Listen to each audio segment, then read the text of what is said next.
छत्तीसगढ़ के दुर्ग में पीएम मोदी ने कांग्रेस पर हमला किया। बोले कांग्रेस लूटने का कोई मौका नहीं छोड़ती। भ्रष्टाचार के मुद्दे को लेकर पीएम मोदी ने कांग्रेस को घेरा। कहा भ्रष्टाचार कांग्रेस की प्राथमिकता, भ्रष्टाचार से तिजोरी भरती है कांग्रेस। प्रधानमंत्री मोदी ने कहा कांग्रेस के रिपोर्ट कार्ड में सिर्फ घोटाले, छत्तीसगढ़ में एक के बाद एक घोटाले हुए। पीएम मोदी ने बिना नाम लिए भूपेश बघेल पर निशाना साधा। बोले जनता को पता है पैसा कहां पहुंचा, पैसा पकड़े जाने से बौखला गए हैं वे। पीएम मोदी ने सीएम भूपेश बघेल से पूछा घोटाले के आरोपी से रिश्ता क्या है। पीएम मोदी ने खुद को बताया गरीब का भाई। बोले देश में सबसे बड़ी जाति गरीब है।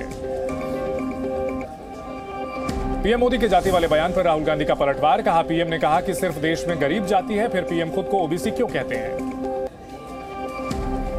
पीएम मोदी से राहुल गांधी ने पूछा पीएम मोदी का 15 लाख के वादे का क्या हुआ, क्या नोटबंदी से कालाधन कम हुआ। प्रधानमंत्री के आरोपों पर भूपेश बघेल का पलटवार। पूछा क्यों नहीं बंद हुआ महादेव ऐप। सीएम भूपेश बघेल ने बीजेपी पर निशाना साधा। बोले ईडी आईटी की मदद से चुनाव लड़ रही है बीजेपी। सीएम भूपेश बघेल ने कहा बीजेपी मुझसे सबसे ज्यादा डरी हुई है, आरोप लगाकर बदनाम करना चाहते हैं। केंद्रीय मंत्री अनुराग ठाकुर का कांग्रेस पर प्रहार। कहा कांग्रेस ने महादेव का नाम खराब किया, विदेशी पैसे से सत्ता चाहती है कांग्रेस।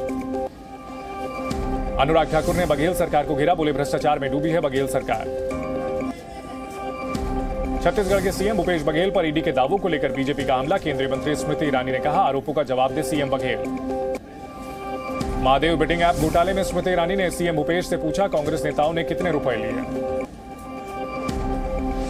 केंद्रीय मंत्री स्मृति ईरानी बोली चुनाव के लिए भूपेश बघेल को पैसे पहुंचाए गए।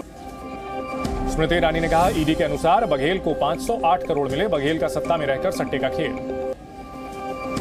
बीजेपी के भूपेश बघेल पर आरोप को लेकर बोले कांग्रेस अध्यक्ष खड़गे। कहा बीजेपी का काम सिर्फ डराना है, छत्तीसगढ़ के लोग डरने वाले नहीं।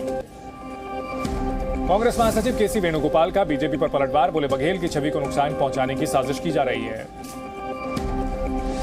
केसी वेणुगोपाल बोले चुनाव में बीजेपी का हथियार ईडी और आईटी, कर्नाटक चुनाव में भी कार्रवाई की गई थी। स्मृति ईरानी के बयान पर कांग्रेस नेता जयराम रमेश का वार। कहा ईडी के समर्थन में बीजेपी खुलकर सामने आई। छत्तीसगढ़ के उप मुख्यमंत्री टीएस सिंहदेव ने भी बीजेपी पर हमला किया। बोले सबूत है तो सामने रखें, आरोप क्यों लगा रही है स्मृति ईरानी। नेपाल में तेज भूकंप से मची तबाही, कई घर मलबे में तब्दील हुए। राहत बचाव में जुटी नेपाल की सेना और पुलिस। मलबे के बीच फंसे लोगों को निकालने में जुटे सुरक्षा बल। भूकंप के केंद्र जाजरकोट में 92 से ज्यादा मौतों की पुष्टि।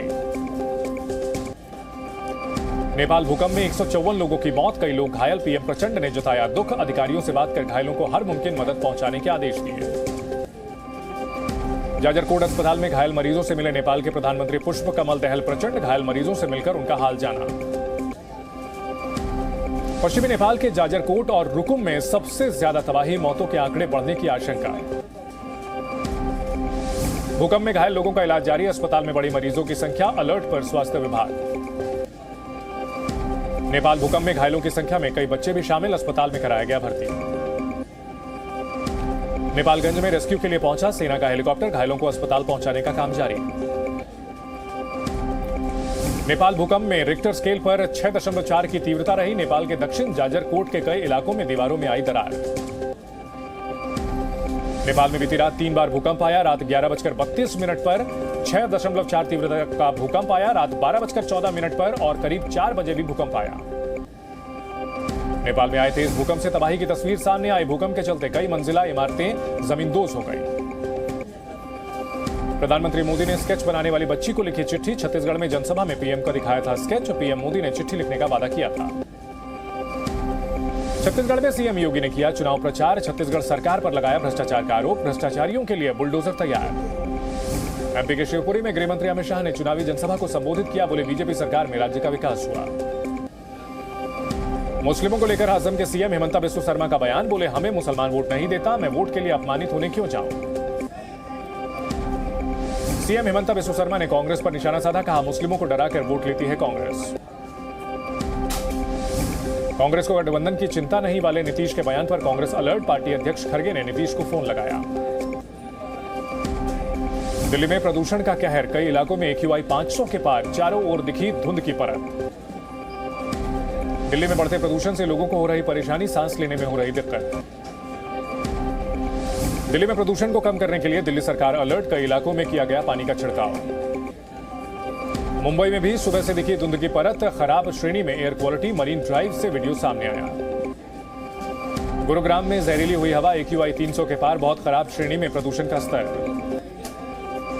प्रदूषण से हरियाणा के फरीदाबाद में बुरा हाल, AQI 400 के पार दर्ज, गंभीर श्रेणी में प्रदूषण स्तर। हरियाणा के फतेहाबाद में प्रदूषण से हालात बद से बदतर, कई इलाकों में एयर क्वालिटी 500 के पार। नोएडा में बढ़ते प्रदूषण से हाल बेहाल, कई इलाकों में AQI 400 के पार दर्ज किया गया। गाजियाबाद में गंभीर श्रेणी में वायु गुणवत्ता, धुंध और धुएं से हालत खराब, AQI 400 से ज्यादा। यूपी के कानपुर में भी प्रदूषण का स्तर खराब, लोगों को हो रही परेशानी, प्रशासन अलर्ट। MP दौरे पर बीजेपी अध्यक्ष JP नड्डा, रीवा में चिरहुला हनुमान मंदिर में पूजा अर्चना की।